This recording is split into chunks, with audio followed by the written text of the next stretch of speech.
Hey peeps, Erin's and Warrior here. So, believe it or not, a person I often get questioned about is Sadhguru. And full disclosure, I have played dodgeball with Sadhguru. So this is actually someone I have met.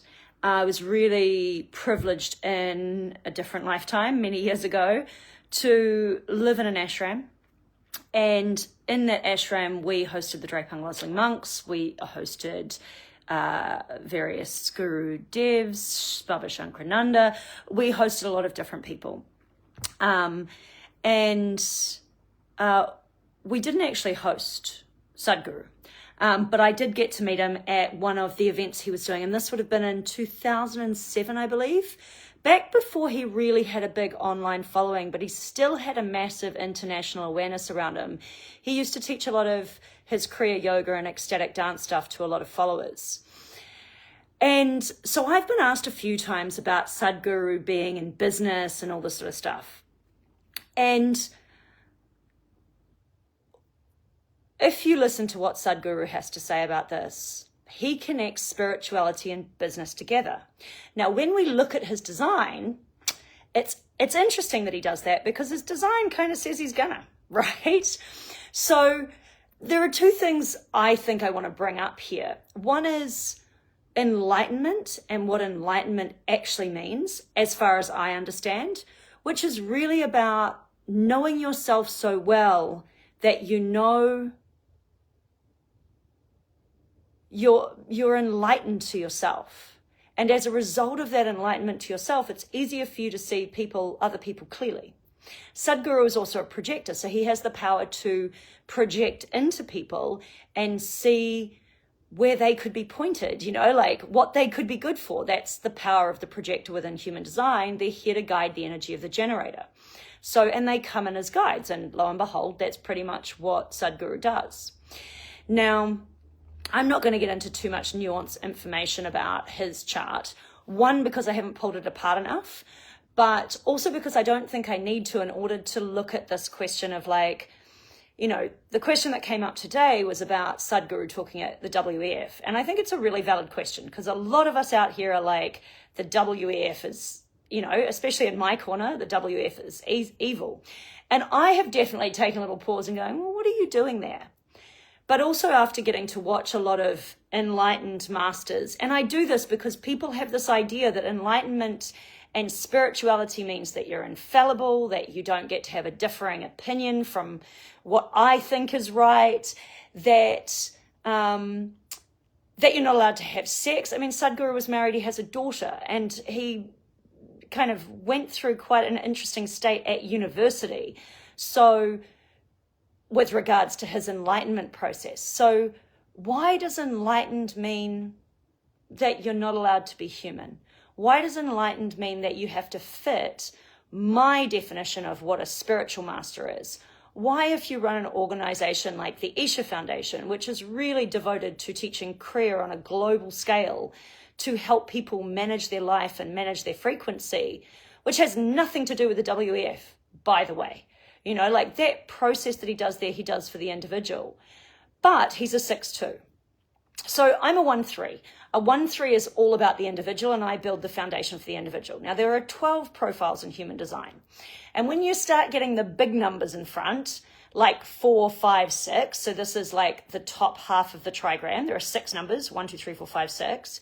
When you start getting the big numbers in front, like 6-2, 6-3, 5-1, 5-1 being foundational for the interpersonal, you are looking at someone who is interested in the interpersonal relationships of people.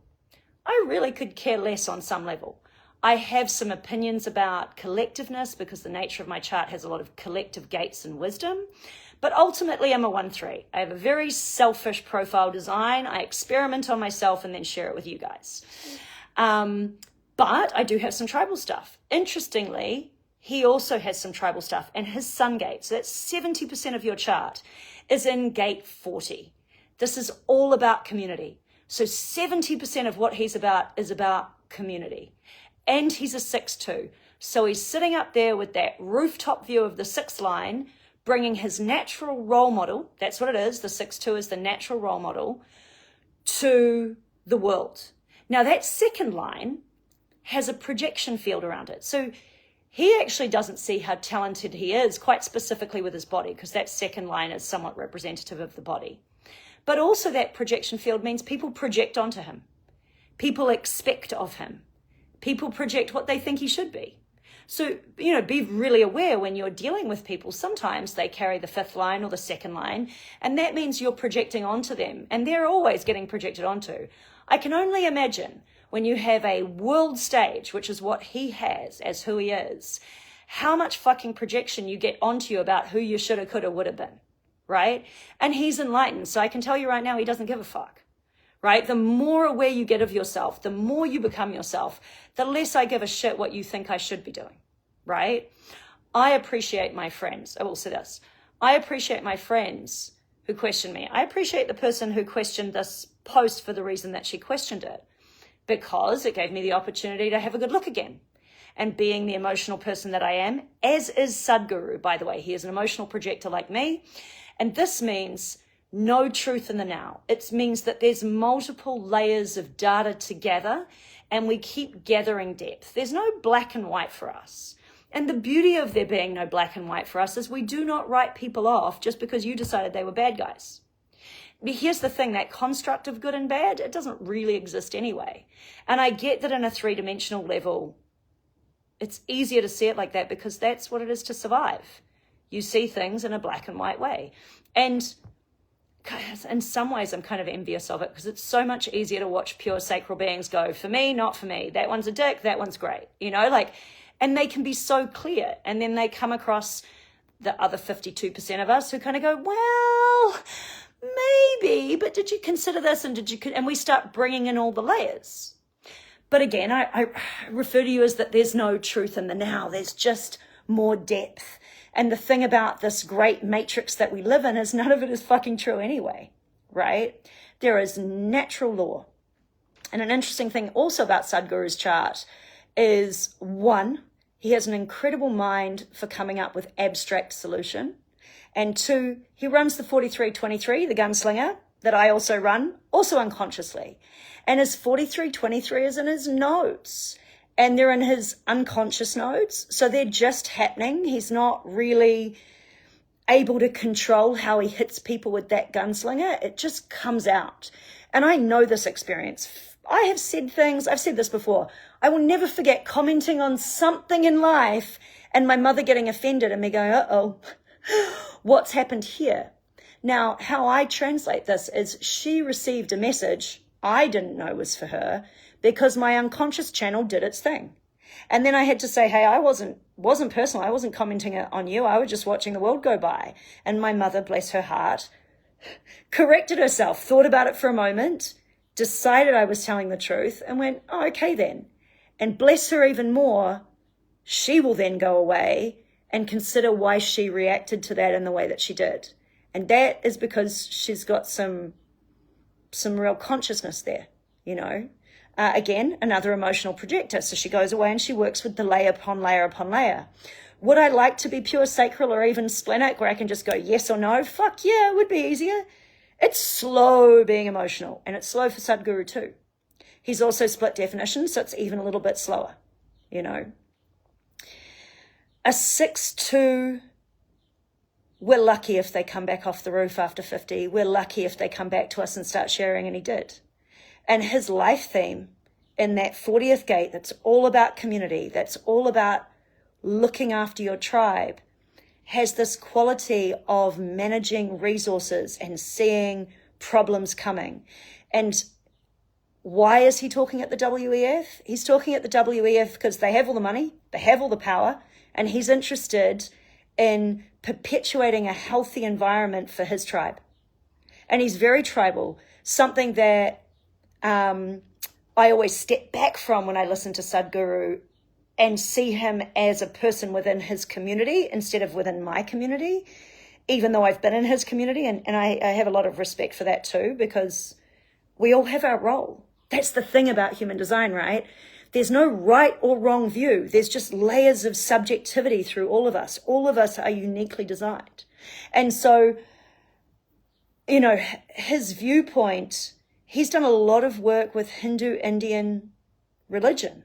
Well, I'm a white girl, and whilst I have had great blessing and been integrated into all of this, some of it is irrelevant to me in this incarnation, but I can see why it's relevant to him within his design, right? Because he is about the tribe and he is a Hindu Indian man.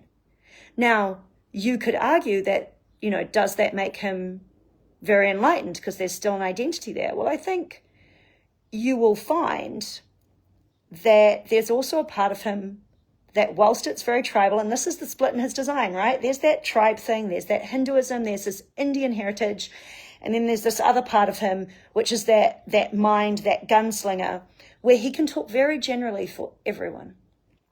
And because he brings in unique ideas, unique solutions for all, and the 4323 is not personal. It's not relating at all to his tribal stuff. It is just, to me, when my 4323 is working, it is just natural law being channeled from the universe, and sometimes it's truth in the now. It's whatever is 4323 right now, but that shifts and changes. That's not like we're all one. We are all from one source origination. We're all the illusion of individuals playing out different ideas, but we are actually one thing. You are me and I am you. That's just truth. God is divinely seen. Nothing here is random. You can see, divine architecture in the mathematics of existence. So none of this is random. That's just true. Why? I don't fucking know. I have no idea, other than the idea that existence gets to play out creativity. I mean, that's true. That seems to be absolutely true. Why? Again, fuck for the fun of it, and that's me throwing a dart at a board and going, well, it looks fun. Looks like hell fun, but it looks like fun. So you have a person in the 40th gate. You have an emotional being who's very tribal, who has this theme of migration, which very much is about looking after the resources for the tribe and protecting the tribe. His choice here has been soil and waterways. I've seen him do some stuff on that.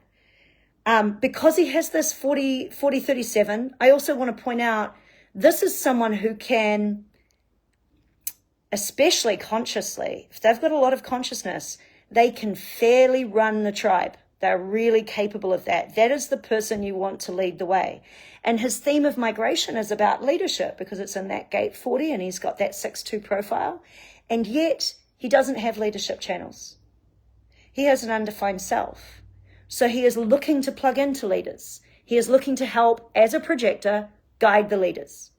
Now, some of you look at the WEF and you see bad people. I think, given the size of it, to think that everyone there is a bad guy. And I've pulled apart Klaus Schwab's chart as well, and that's a fascinating read. And I have to say, frequency-wise, he and I do not align. I'm not a fan. However, as the disruptor that he was designed to be, I will tell you, he is acting out his role exactly as he is meant to be. For those of you who just started listening, I'm talking about Klaus Schwab. Now, do I agree with any of those policies that have come forward from there? No, I don't. Do I think that the policies in the format we believe them to be coming forward in, do I think that Sadhguru agrees with any of those? I don't think that you can listen to him and say that he does. If you actually listen to those speeches, you will hear that he is doing what he is designed to do. He is a natural role model looking to lead his tribe and preserve resources. And that 4037 is a business channel of the handshake deal. He is looking to get out there and influence the big guys. And if you think that in the last 20 years or 50, hang on, when did we come into the 7-line one? Since the 1960s, if you at all think that you can change the world without influencing the big guys, you're fucking mistaken. Now, when we shift over in 2027 and we move into a theme of meritocracy and out of the theme of the autocratic leader, maybe that shifts and changes. But for the last 60 years, the reality is, if you want to make big changes in this world, which a 6'2", trying to look after his tribe might want to do, you're not going to fuck around pretending they don't control everything and that they don't control all the resources. So what are you going to do? Well, you might roll up your sleeves and get in the pig pen, you know. I know also that at the WEF he's been leading meditation. Meditation takes people out of fear. It takes people out of fight and flight. When led by a master, which I've had the great privilege of being led in meditation by Sadhguru and many other masters who were very clear and very profound beings in their own right, albeit in their own subjective design systems in their physical bodies, all doing slightly different things in this world. I can tell you that when you bring people out of fear, they stop grabbing for everything. And one of the things that, whether you like this or not, where is my tinfoil hat when I say something about David Icke? One of the things David Icke puts forward here is that the world's resources are being grabbed by people who are driven by fear. So I don't care how they're bred, what their construct is, whether they're frickin' alien life forms or just people who have been schooled and programmed and conditioned to be grabby and selfish and not see a bigger picture. The more you bring anyone into the heart, the more you have an opportunity to change the whole fucking world. That's why all of us should be meditating. And so I will say this to you, is that if there is someone powerful teaching meditation in these places, they might be Morpheus in disguise. And if it's really as bad as we all think that is, don't underestimate the power of infiltration the other way around. Now, it was pointed out that potentially, these gurus can be infiltrated and these religions can be infiltrated and all that sort of stuff. And it's like, yep, that's totally true. And, I recommend you feel it out for yourself, or you use your own design to feel it out for yourself, because where I think that there's something there worth listening to, and that Sadhguru's lifetime of Kriya yogic practice and sharing with the world is worth listening to, I don't necessarily agree with I agree with preserving the earth because of the nature of our karmic relationship to it. Overall, I don't think it matters. I think that our sun is aging. The sunspots that are opening up were always going to happen. The sun is eventually going to eat this planet and a bunch of other ones. That overall, in the grand scheme of things, it doesn't actually matter. But that's my 1-3, that's my design, that's my viewpoint, that's I feel my 43-23 version of it is like, fuck, it doesn't really matter, But he is here for a different purpose to me. And I'll tell you this, I wouldn't want his job. I wouldn't want to be, to be honest, if someone gave me the opportunity to talk to the WEF, I fucking would do it. I would totally be in there doing what I do best, being the rebel, being Gate 49, But ultimately, there's a lot of stuff about his life I wouldn't want, even as it is. And I love you all very much. But even as it is, I have people who look up to me and pedestal me. And it's not an easy position to be in. And it's a very unseen position to be in. At the same time, there's a level of respect that's given there that is appropriate. But it would also be appropriate if they turned it around on themselves, and respected themselves in that way and respected everyone in that way. And that's probably, as in your Buddha journey and your enlightenment journey, it's probably the thing you come to, well, for me anyway, further on down the line, was respecting the Buddha in everyone, even if it's the person I'm looking at is deeply fucking asleep. So much love to my friend who brought this topic up for me. It was super fun to go back and have a look at Sadhguru's human design chart, and just look at his theme, his life theme, and what he's here for, to look at that familial programming, that community thing, and to also remember 6-2s, man, they're fucking weird. They're some of my favorites. I have a lot of 6-2 friends in my later life. Oh, and it's 43-23, his gunslinger, originally in 23 in assimilation, and now in 43. the gate of shock, and it's just unconsciously doing its thing. So that is quite the tuned little gunslinger, and it is just unconscious. That's why he affects people so much. Anyway, have a great day.